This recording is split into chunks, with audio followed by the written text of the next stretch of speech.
Alhamdulillah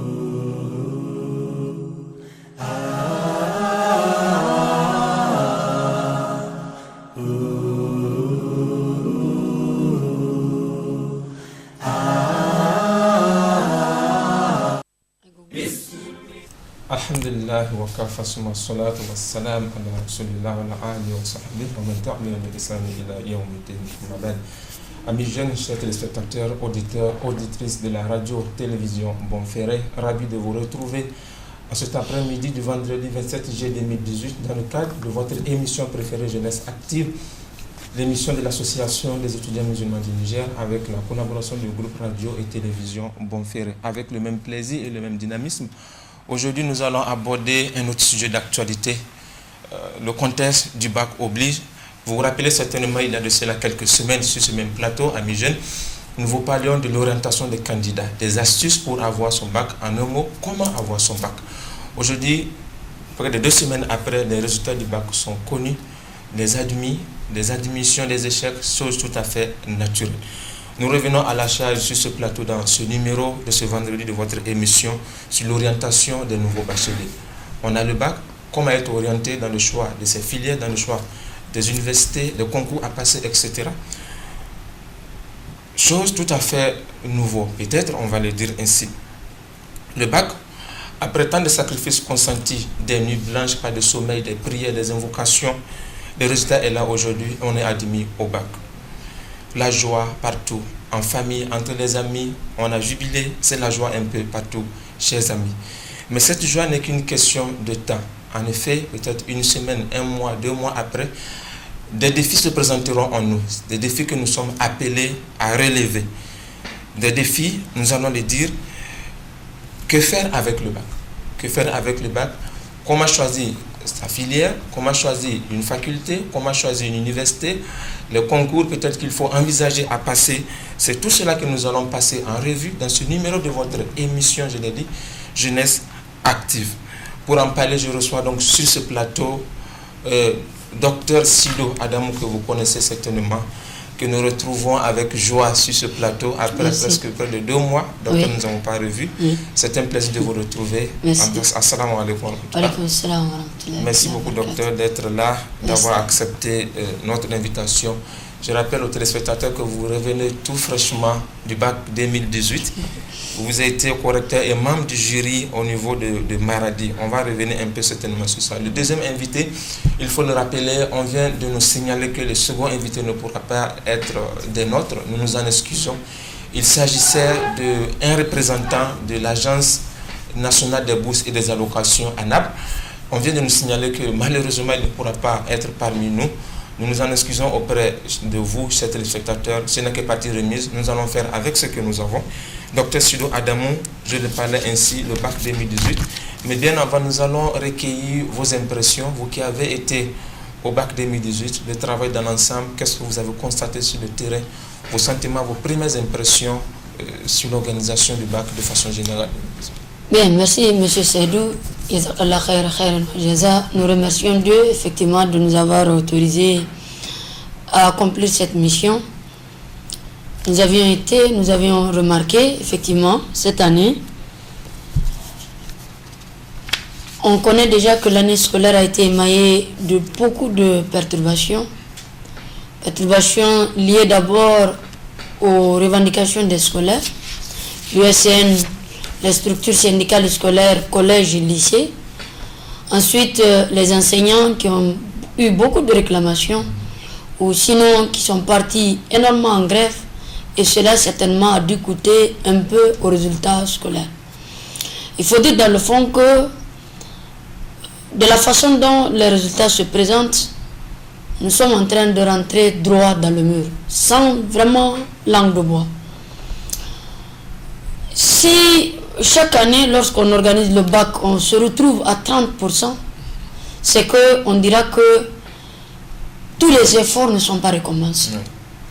Les efforts des enseignants, d'abord en tant que premier acteur de classe, les efforts des élèves qui sont les premiers concernés au niveau de l'admission, les efforts des parents qui arrivent à consentir d'énormes efforts, j'allais dire, que ce soit les frais de scolarité, que ce soit les frais les fournitures, que ce soit les tenues scolaires. En tout cas, l'investissement est énorme et énormissime, on allait dire, au niveau de tous les acteurs, que ce soit l'État même. L'effort qui est consenti n'est pas ressenti à travers les résultats. Malheureusement, certainement que je ne suis pas dans le secret de tous les résultats, mais tout porte à croire que le bac de cette année va tourner entre les 28 et 30%. 28-30%, c'est quoi? C'est des taux d'échec énormissimes. On pourrait certainement dire qu'au niveau de l'organisation, beaucoup de choses ont manqué. Oui. On a remarqué justement qu'il y a eu beaucoup de failles. Dans beaucoup de jurys, on a senti justement une certaine désorganisation. Dans la distribution des épreuves, ou dans certaines localités, c'est parfois les deuxièmes groupes qui sont partis. Bon, on ne rentrera pas dans ces détails, mais on comprendra quand même qu'il y a des soucis d'organisation. Et à tous les niveaux. Que ce soit au niveau de l'administration, centrale d'abord, au niveau de l'État. Vous avez vu tous les puits qui avaient émaillé le départ des enseignants, ou les arriérés de frais de correction de l'année passée, pour l'essentiel, n'ont pas été encore réglés. Ensuite, quand les gens sont partis, ceux qui sont restés à Niamey, vous avez vu qu'il a fallu peut-être une semaine après pour qu'ils puissent avoir leur avance. Ensuite, les élèves n'étaient pas parfois dans les prédispositions spirituelles, j'allais dire, pour pouvoir mieux composer.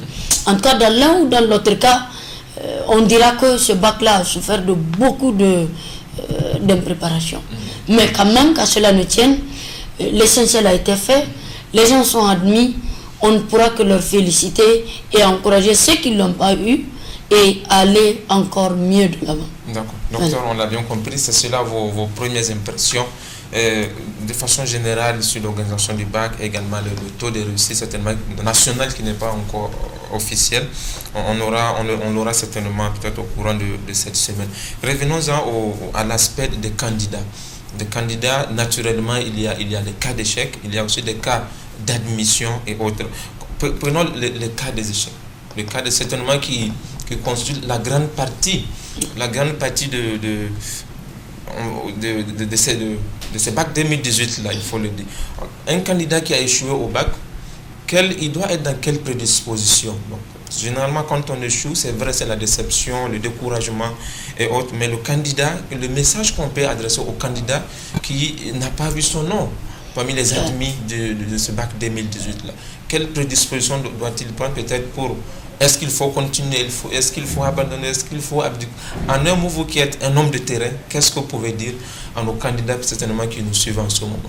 Bien, il faudrait dire justement pour ces candidats, malheureux on allait dire, que un échec, comme on dit, se répare et une réussite se prépare.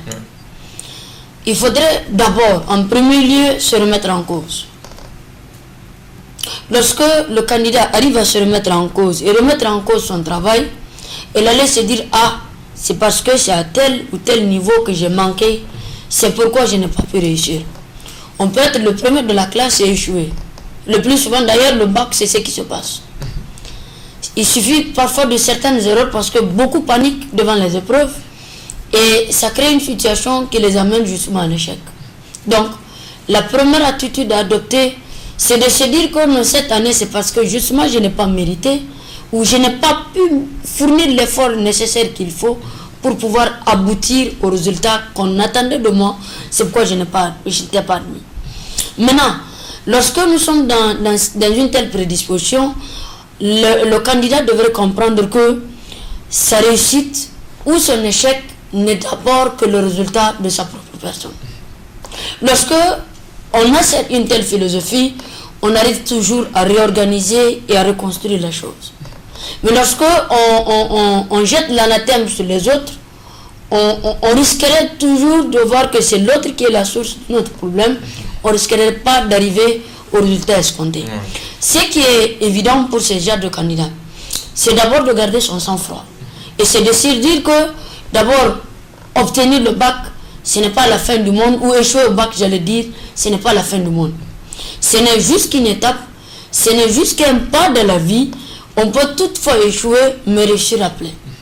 Parfois même, certains échecs constituent déjà la source d'autres meilleures réussites.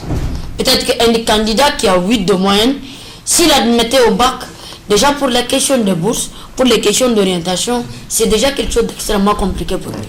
Donc pour lui, ça vaudrait mieux de reprendre l'année et d'avoir une bonne base pour pouvoir construire le futur.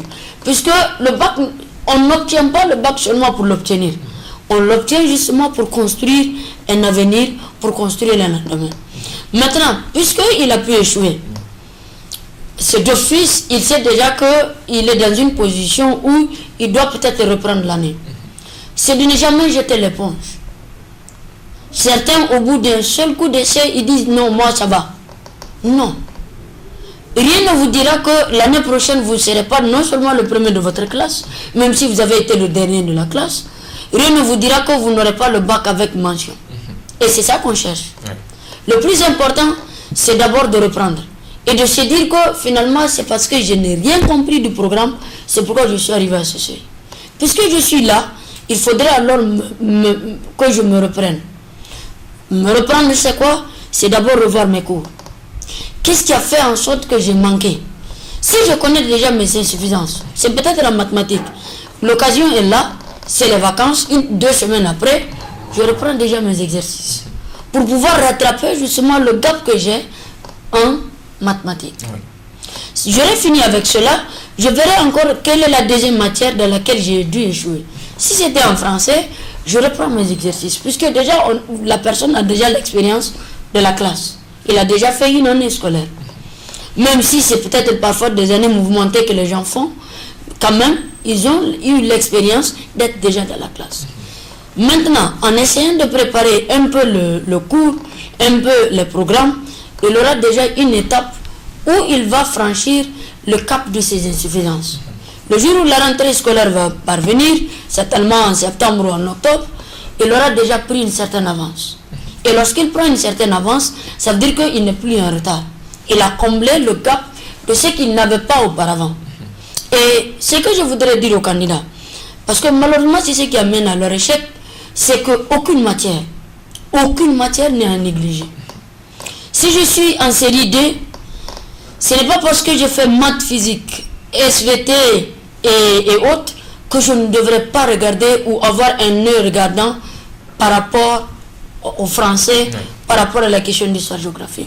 Je suis convaincu qu'il y a certains candidats, par exemple des séries scientifiques, surtout les élèves de série D, qui n'ont pas par exemple de cahier d'histoire-géo.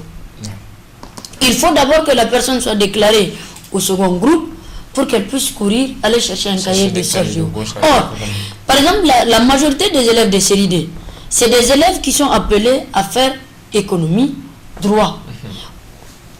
Naturellement, on ne fait pas de l'économie sans de la géographie. On ne fait pas de l'économie sans quand même l'histoire des sociétés. Or, l'histoire de ces sociétés est enseignée à travers les leçons d'histoire et de géographie. Donc, c'est déjà une base pour avoir sa culture générale, pour sa formation future. Justement. Donc, ce ne sont pas des éléments à négliger. Maintenant, pour les élèves des séries littéraires, très souvent, leur bête noire, comme on dit, ce sont les mathématiques. Vous trouverez que sur pratiquement toutes les fiches de relevé, ils ont 1, 2, 2, 1, 0 parfois. Ce qu'il y a, c'est qu'aujourd'hui, je suis convaincu, ceux qui sont admis vont vouloir par exemple prétendre à un concours, je vais supposer par exemple le concours d'entrée à l'école normale, à l'école nationale d'administration et de magistrature. Mais le test d'entrée à l'ENAM, c'est fait sur la base de 2 matières. C'est le français et les mathématiques. Vous trouverez un élève qui vous dira tout bonnement que je n'ai jamais fait de mathématiques tout au long de l'année scolaire.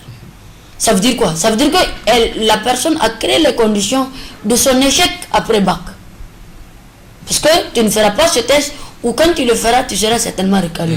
Ce n'est pas un examen, c'est un concours. On le voit bien, docteur, comme pour répéter le docteur Boulama qui dit, un échec non accepté prépare un autre échec. On échoue, il faut prendre conscience de cela. Vraiment. Et se préparer peut-être pour l'année à venir, pour affronter le bac 2018. Amis jeunes, peut-être il faut le rappeler à nos chers téléspectateurs.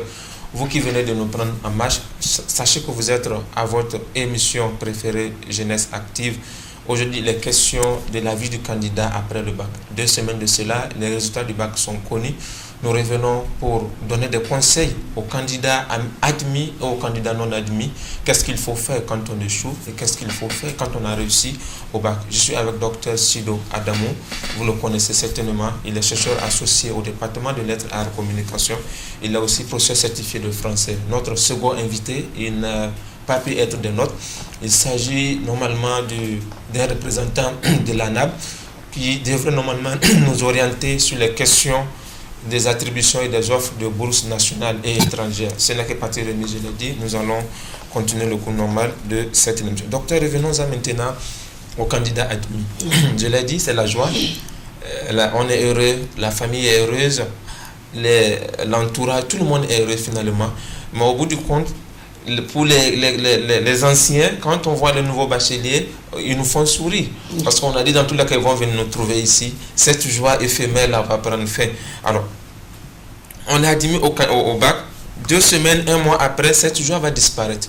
On va se retrouver face maintenant aux réalités de la vie après le bac. Les questions qui viennent généralement, qu'est-ce qu'il faut faire? Le choix des filières. Et c'est là que je vais en venir. Comment le candidat doit choisir sa filière? Bientôt, les dépôts de dossiers vont commencer dans les universités. Est-ce qu'il faut choisir une filière parce que j'ai un ami qui a choisi la même filière? Est-ce qu'il faut choisir une matière ou une filière parce que papa ou maman a fait la même filière? Concrètement, quelle doit être l'orientation du candidat? Une orientation sur laquelle le candidat peut se baser pour faire son choix de la filière dans laquelle il compte poursuivre ses études. Bien, merci Seydou. Je pense que il faut d'abord peut-être définir c'est quoi d'abord l'université. L'université c'est défini comme cette entité où la connaissance est développée au summum, on allait dire, de sa propension. Et c'est la porte d'entrée à la carrière professionnelle. Lorsque nous avions le bac, c'est vrai, cette illusion-là, tout le monde l'a faite. Ouais. Lorsque nous cherchons le bac, on s'est dit que après ça, c'est le paradis. Peut-être sans être amer, on allait leur dire que parfois après le bac, c'est l'enfer. Ouais. Non, en fait, pour dire justement qu'il y a un grand travail qui attend. J'ai mon bac, je dois faire l'université, comme on dit. Pour le choix des filières, je vais déconseiller une chose à nos amis bacheliers. La première des choses qu'il ne faudrait jamais accepter, il ne faut jamais accepter que quelqu'un vous propose une filière. Parce que le bac, moi je dis, ou l'université est à l'image du mariage. Ton conjoint ou ta conjointe, c'est toi qui vis avec. Personne d'autre ne viendrait gérer ton couple à ta place. C'est de la même façon que pour les études, personne ne gérerait tes études après. On pourra te donner 1001 conseils, mais ce n'est pas évident que lorsque vous suivez les orientations des autres, que ça puisse marcher. Comme le choix de ton conjoint ou de ta conjointe, c'est justement de choisir ce qui te plaît le plus au monde. Vous avez besoin de faire anglais, ok. Battez-vous pour faire anglais, tout simplement. Vous avez besoin de faire lettres, battez-vous. Vous avez besoin de faire physique, géographie, histoire, économie, politique, tout ce que vous pouvez penser, battez-vous pour le faire. Donc le choix, on comprend, c'est individuel. Individuel. N'acceptez jamais parce que papa a fait ça. Parfois certains parents ont ce problème. Mais il faudrait faire extrêmement attention parce que lorsque vous imposez à votre enfant une filière, quand il va et qu'il ne s'y sent pas, il ne va pas se battre. Non, tout à fait. Mais lorsque c'est lui-même qui s'est donné l'opportunité d'être là-bas, il va se dire, ah, c'est mon choix, je vais me battre pour ce que j'aime. Puisque c'est un goût, et qu'on dit que le goût ne se discute pas, la personne peut justement se dire au moins qu'il aime ça. Oui. J'aime géo. Donc je ferai géographie à l'université.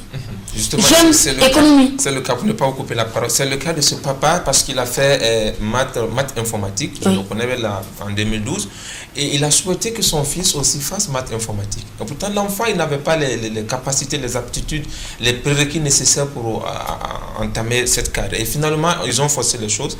L'enfant est parti, il n'arrivait pas à valider le semestre. Après une année, ils étaient obligés de revenir pour faire un nouveau choix après une année perdue. Oui, il y en a par exemple qui le font. Aujourd'hui, on va leur dire non, écoutez, ne partez pas dans certaines filières, ce n'est pas prometteur, et elles ne sont pas prometteuses, à partir d'une telle filière. Les gens vont par exemple s'engouffrer, par exemple dans le droit. Puisque la famille, c'est une famille de magistrats ou une famille d'avocats, tout le monde va se retrouver au département de droit.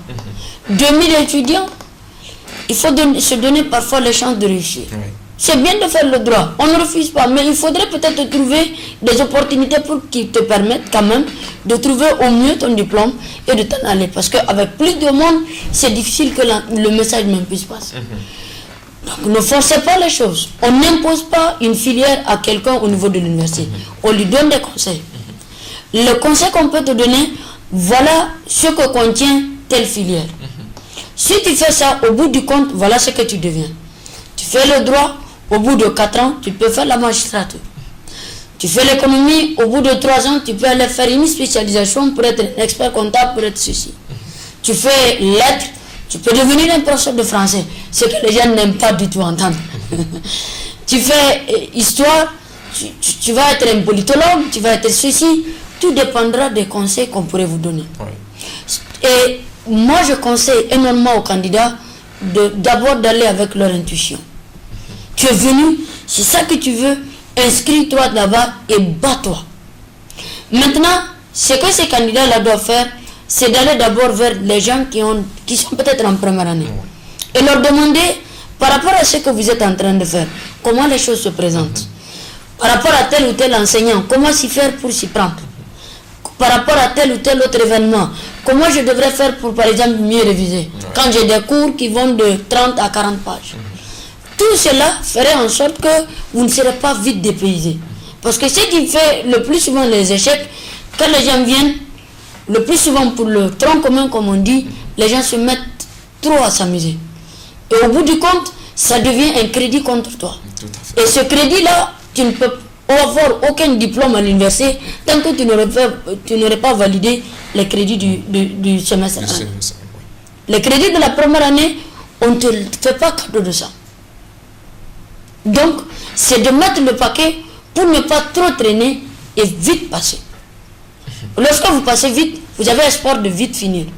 Puisque vous avez déjà du courage, de la volonté, vous n'êtes pas encore fatigué. Mais lorsque déjà vous avez traîné en première année pour faire 2 fois la première année, venir faire 2 fois la deuxième année pour avoir la licence au bout de 6 ans, vous avez compromis votre carrière universitaire. Donc là, on comprend, docteur, le choix, il faut que ça soit mûrement réfléchi. Et individuel aussi. Vraiment. Cela aussi suppose aussi qu'il faut que le candidat se renseigne, s'informe suffisamment sur la filière dans laquelle il compte s'inscrire aussi. Oui, c'est quoi j'avais dit de demander aux premières années, ou en tout cas aux gens qui ont déjà l'expérience dans le domaine. Oui. Le premier problème qui se trouve aux élèves qui réussissent au bac, puisqu'ils n'ont pas de connaissances sur l'université, ils ne se sont jamais dit que je vais faire ça. Or, avant même d'avoir le bac, on devrait avoir quand même certaines ambitions pour dire, bon, moi je vais faire ceci. Je vais faire médecine. Ou je vais faire droit. Ou je vais faire maths. Ou je vais faire physique. Ou je vais faire économie. Ou je vais faire n'importe quelle filière. Puisque tu es en terminale, tu sais que l'enseignement général pousse vers un enseignement spécialisé. L'enseignement universitaire, c'est un enseignement spécialisé qui te prépare non seulement à la vie professionnelle, mais aussi à la recherche.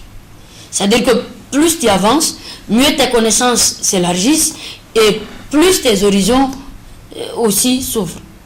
Et de façon intuitive, il faut d'abord avoir l'amour de ce que vous allez faire.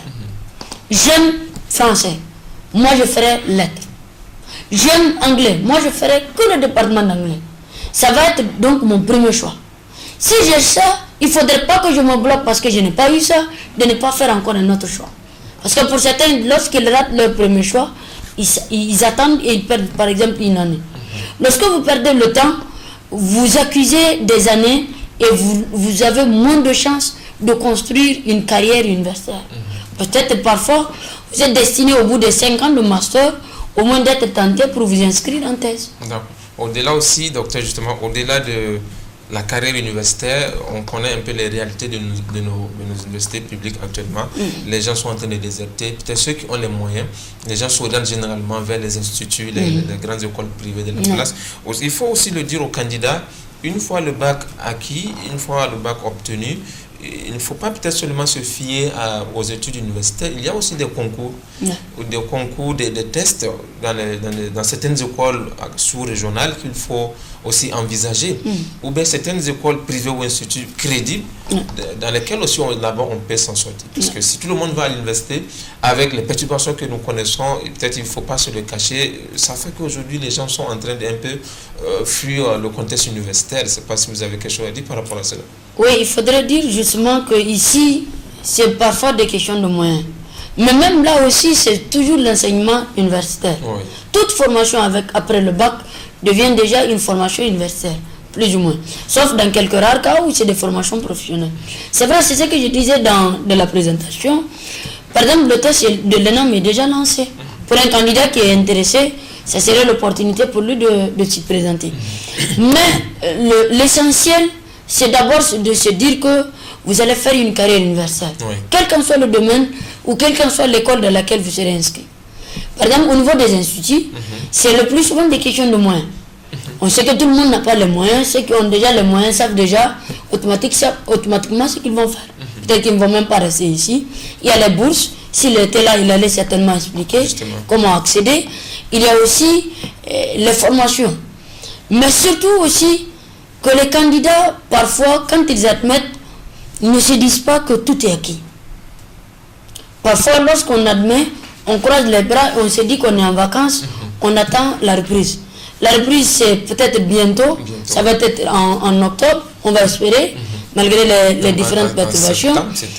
Septembre, normalement. Non, ça c'est peut-être pour ceux qui sont déjà dans le circuit. Tout à fait. Peut-être pour ceux qui viendront, certainement ça va être en septembre. Mais ce qui est sûr, tout ce temps-là, il ne faudrait pas le gaspiller inutilement. C'est de se remettre par exemple à niveau. Pour ceux qui, par exemple, des séries littéraires, c'est justement de commencer par lire. Le temps avait fait peut-être défaut, ou la volonté n'y est pas. Il ne faut pas se cacher la face. Il faut se dire que cette fois-ci, je suis rentré dans la cour des grands. Et puisqu'on est dans la cour des grands, les choses ne se font pas simplement. Il faudrait beaucoup se battre, énormément lire, pour pouvoir au moins rattraper le gap de niveau que nous avions. Si vous voyez les copies qu'on présente au bac, vous allez dire normalement que personne ne devrait réussir. Parce que les catastrophes que nous rencontrons dans ces évaluations, ça fait peur. Un élève qui vous dit éhontation, qui vous dit une action témoignatrice, si j'avais les copies ici, j'allais vous montrer, c'est vraiment de la vérité crue. Là, c'est les réalités. Malheureusement, c'est les réalités du terrain. Moi, je fais toujours chaque année les perles du bac. Et j'ai une vingtaine de pages que je lève comme ça. Je me rappelle que dans le cadre du deuxième groupe de cette année, en français, on a donné de définir c'est quoi la décharge. Un élève a dit, la décharge, c'est le district sanitaire. Vous voyez vraiment là où on est. Et qu'est-ce qui fait cela? C'est justement le déficit de niveau en lecture. Et puisque vous êtes admis et que vous devriez aller à l'université ou dans un institut ou quelque part, il faudrait se mettre à jour. Profitez de ces temps libres pour pouvoir lire. Au moins rattraper le peu de temps qu'il vous reste avant d'être à l'université. Parce que ce qu'on voit réellement, si on s'en tient à cela, c'est difficile de faire une carrière universitaire. Et c'est ça qui fait en sorte que les gens considèrent que l'université est trop difficile. Peut-être difficile, mais quand même assez accessible pour toute personne qui a un niveau moyen. L'université a été faite, du moins, j'allais dire, pour ces genres de personnes. Lorsque vous avez un niveau moyen et que vous êtes méthodique, vous vous en sortez à bon compte. Mais lorsque vous venez avec un niveau très très bas, ne vous attendez pas à ce qu'un professeur d'université puisse venir vous faire A différent de A. Justement, la question du niveau, peut-être on va ouvrir la parenthèse. La question du niveau, là, je pense que c'est une responsabilité partagée. Vous êtes revenu là-dessus. Aujourd'hui, c'est vrai, vous avez cette opportunité, quand vous partez au bac, de faire ce que vous appelez les perles du bac, où vous essayez de relever un peu les manques de niveau, le niveau d'expression des enfants sur les copies. Et là, c'est de n'importe quoi que vous voyez parfois. La question du niveau, donc, pour dire que quand on a admis au bac, c'est vrai, vous l'avez dit, ce n'est pas la fin du monde. Il faut profiter de ces vacances-là pour se remettre à jour. Ouais. Remettre à jour, revoir son niveau justement à travers la lecture. Et c'est extrêmement important. Dans les numéros antérieurs, nous avons passé cela en revue largement sur ce même plateau-là. Je pense que c'est juste la petite parenthèse. Peut-être qu'il faut rappeler à nos candidats nouveaux bacheliers. Le bac, un diplôme précieux, un prestige, docteur. Oui. Bien sûr, c'est... Cette joie-là qu'on ressent après l'admission. On a tous été dans ces paradis. On s'est dit moi, ma petite expérience, c'est que moi je m'étais dit qu'il me faut coûte que coûte gagner le bac, puisqu'après le bac, toutes les portes du paradis sont ouvertes. Et moi, peut-être ce qui m'a beaucoup guidé à me battre pour cela, c'est surtout quand moi je voyais dans le temps les étudiants qui portaient ces chemises blanches et qui mettaient la carte d'étudiant, qui portaient le logo de l'université de Niamey, les palmiers d'Oum, Karamisen Koukoumine. Pour moi, c'était le rêve. Et pour moi, après le bac, ça veut dire que j'aurais droit à aller au restaurant, prendre mon plateau à moi, être responsable de moi. Ce que les gens oublient parfois, c'est que lorsque vous avez le bac, vous êtes rentré déjà dans la cour des grands. Dans la cour des grands où c'est seulement et uniquement votre responsabilité qui est engagée. Dans le temps, il y aura des parents pour vous dire il faut étudier. Aujourd'hui, c'est à toi d'informer les parents pour leur dire voilà comment se présente la situation. Donc, le regard du parent là, ça diminue son contrôle sur toi. Ça veut dire quoi? Ça veut dire qu'on te donne une certaine portion d'autorité pour pouvoir mieux guider votre vie. Et il faudrait faire attention que lorsque vous venez à l'université, vous n'êtes pas venu pour vous amuser. Ceux qui pensent que la première année, c'est pour venir dormir, comme ils disent, laisse-moi dormir le LMD. Le LMD doit être le système le plus compliqué des systèmes. Où une seule matière peut te compliquer pratiquement toute ta vie. Parce que lorsque vous ratez surtout les matières de première année, ça devient un crédit, il faut peut-être parfois le rattraper en troisième année. Au semestre 6, comme on dit. Non. Donc ce calcul a fait en sorte que le prestige que nous ressentons, ça s'amollit de nos premières rencontres. Oui. Très souvent, lorsque vous avez l'habitude de faire des cours avec les premières années, la première interrogation que les gens se font, ils se disent, mais est-ce que moi j'ai réellement étudié? Et c'est vrai parce que vous êtes venu dans un univers où les choses sont extrêmement grandes. On n'est plus dans la dentelle du collège ou du lycée, mais on est dans une dimension où c'est des professeurs titulaires, où c'est des enseignants d'une certaine expérience, où c'est des gens qui sont calés de manière indécrottable dans leur domaine, et ça fait en sorte que vous vous retrouvez effectivement dépaysé. Et d'ailleurs, je veux d'abord dire aux candidats, que ce soit votre institut, que ce soit l'université, il faudrait d'abord faire une visite de terrain. Okay. Il faut d'abord avoir la géographie de votre école. Allez d'abord, avant la rentrée, pour savoir c'est quoi les salles.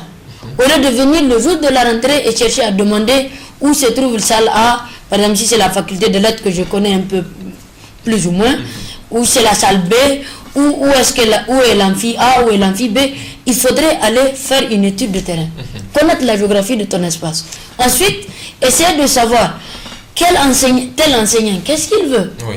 Qu'est-ce que, s'il faut que je récite le cours, je vais m'y atteler. S'il faut faire le résumé, je vais m'y atteler. S'il faut ajouter au-delà du cours et du résumé des questions de recherche, je connais déjà ce qu'il veut et je veux m'en sortir à bon compte. C'est ça les belles astuces qu'il faut avoir déjà avant de commencer. Tout à fait, docteur. Là, on comprend, le bac n'est pas synonyme de repos ou de liberté. Parce qu'on n'est plus sur cette contrainte-là de toujours on t'oblige à porter la tenue, le kaki. Oui, on est un peu libre, ce kaki-là, avec cette tenue, on s'en est débarrassé. Donc ce n'est pas une liberté en tant que telle, si on comprend. Oui, mais c'est que l'université, moi je dis toujours, où l'enseignement universitaire est plus terrible que la formation militaire.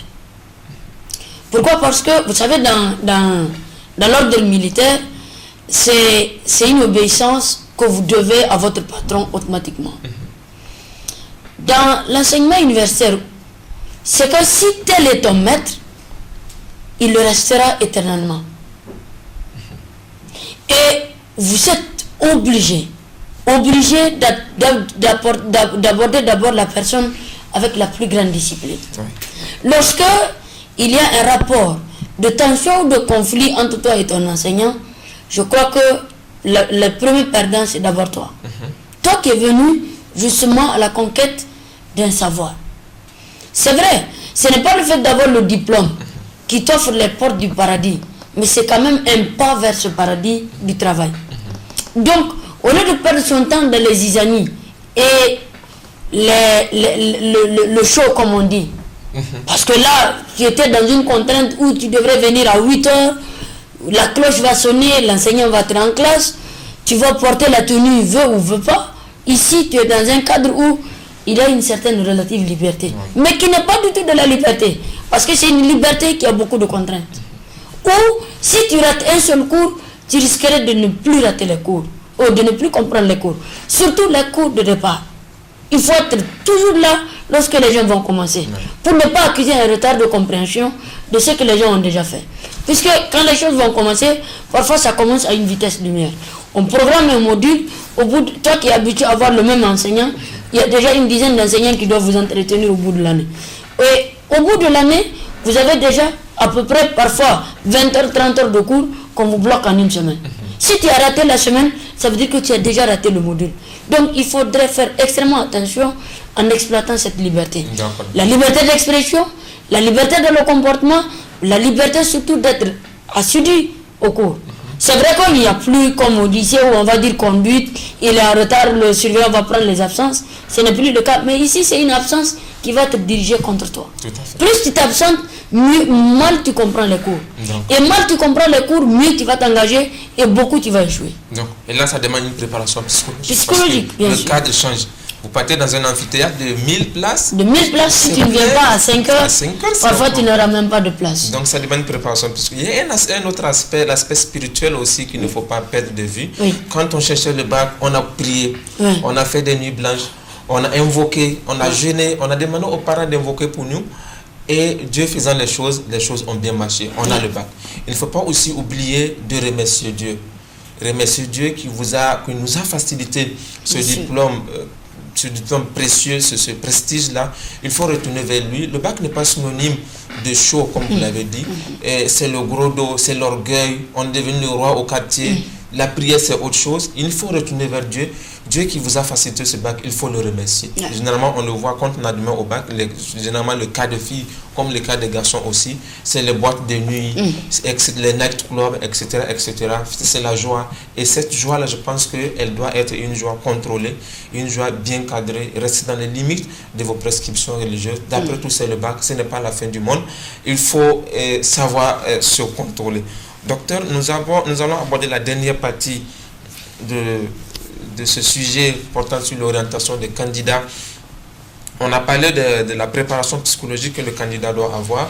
On a parlé de l'orientation en termes de choix de filières auxquelles les candidats doivent également s'adonner.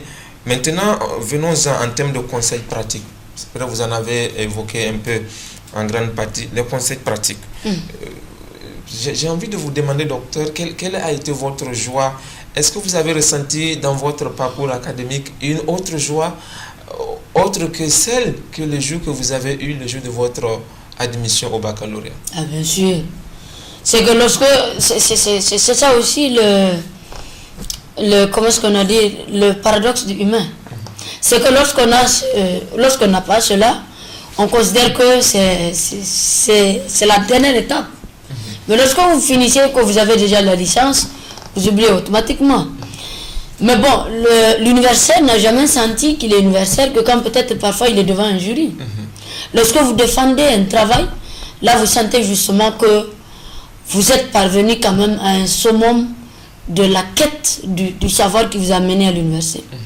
Et la première joie qui vous traverse, c'est que vous dites, est-ce que c'est moi qui ai fait ce travail? Le jour où vous aurez soutenu votre master, vous allez dire, mais et l'expérience de la thèse, comment ça se passe? Vous tentez la thèse, mais le jour où vous allez soutenir votre doctorat, vous allez comprendre justement que le plus grand bonheur figure par là. Moi, en tout cas, j'ai eu mes petites larmes. Les élèves m'ont dit, mais monsieur, on vous connaissait dur. J'ai dit oui, mais l'événement est à la hauteur. L'émotion est forte. L'émotion était forte. Et c'était comme ça. En tout cas, bon, c'est pour dire justement que, comme on dit chez nous, en comptant 1, 2, 3, 4, 5, c'est qu'après 5, il y a toujours 6 et 7. Ouais. Chaque fois que nous avions franchi une étape, on a déjà une joie. C'est vrai que l'acquisition n'a jamais été simple. Il ne faudrait pas que les gens se disent que l'université est difficile. Moi, je conseille d'ailleurs, pour pratiquement tous les admis au bac, d'abord de commencer par faire l'université. Avoir d'abord sa licence dans une université publique quelconque. Ou dans une université quelconque d'abord, avant d'entamer toute carrière professionnelle. C'est une autre formation. Oui, parce que lorsque vous avez la formation universitaire, vous avez l'avantage de 2 ou 3 choses. Oui. Vous avez l'esprit critique, l'esprit d'analyse et l'esprit de construction.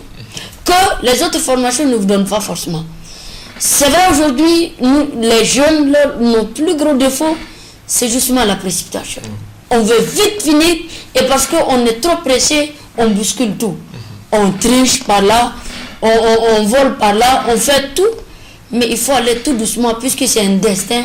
La construction, elle se fait brique par brique. Oui. Et donc, parce que vous avez une vie à construire, vous avez une carrière à performer, il faut justement aller par étapes. Oui. Je ne dis pas qu'il faut que ça soit trop lent, mais il faut quand même bénéficier d'un maximum de formation. Aujourd'hui, c'est ce qui nous arrive malheureusement. On court vers les instituts, on fait la formation, au bout de 3 ans, qu'est-ce qu'on fait? On se retrouve chacun peut-être parfois dans l'enseignement. Ça fuit peut-être l'enseignement, mais c'est aussi le premier emploi que l'État offre. Or, si tu étais resté peut-être faire l'université, avoir la licence, et puis aller faire une carrière professionnelle, il n'y a pas de problème. Tu aurais acquis d'abord un bagage universitaire énorme, qui va te permettre de construire et de mieux comprendre d'ailleurs les choses qu'on va t'expliquer. Mais quand vous venez directement du lycée et faire la carrière professionnelle, ce n'est pas évident. Je ne dirais pas que ça ne marche pas, mais ce n'est pas évident que quelqu'un qui a fait par exemple ne serait-ce qu'une année ou 2 ans à l'université et qui est parti le faire. La preuve c'est que vous avez par exemple certains de nos étudiants qui se présentent au BTS sans jamais faire les autres écoles. Oui. Pour dire justement qu'il y a vraiment de la matière et qu'il faut savoir l'exploiter. Bien, docteur, dernière question. La formation universitaire, quelle finalité? Est-ce que la finalité, c'est partir juste avoir mon diplôme et quitter? Finalité, est-ce que partir pour me former? Quelle finalité pour la formation universitaire? La finalité la plus importante, c'est d'abord la formation. Peu importe d'abord d'ailleurs le diplôme. Puisque le jour où on va vous évaluer, on ne vous évaluera pas sur la base de votre diplôme, mais on vous évaluera sur la base de votre niveau. Et le niveau, c'est la formation qui vous le donne. Aucun élément d'autre. Tu peux avoir le doctorat et ne jamais être à la hauteur, comme on dit. Oui. Mais lorsque vous avez un très bon niveau, vous avez la certitude de passer dans toutes les mailles de la sélection. Et très souvent, puisque les diplômes à un certain niveau, il y a d'importantes personnes, c'est une sélection qui est assez sélective. Et puisque la sélection elle est sélective, excusez-moi de cette répétition, on tamise. Quand vous n'avez pas un bon niveau, je suppose par exemple, si on dit par exemple le concours d'entrée à la police, ouais. Vous avez par exemple, vous ne pouvez pas par exemple mesurer quand même dans l'ordre normal des choses, j'allais dire, quelqu'un par exemple qui a une licence ou quelqu'un qui a quand même un bac à quelqu'un qui a juste le brevet. Ils n'ont pas quand même les mêmes capacités intellectuelles.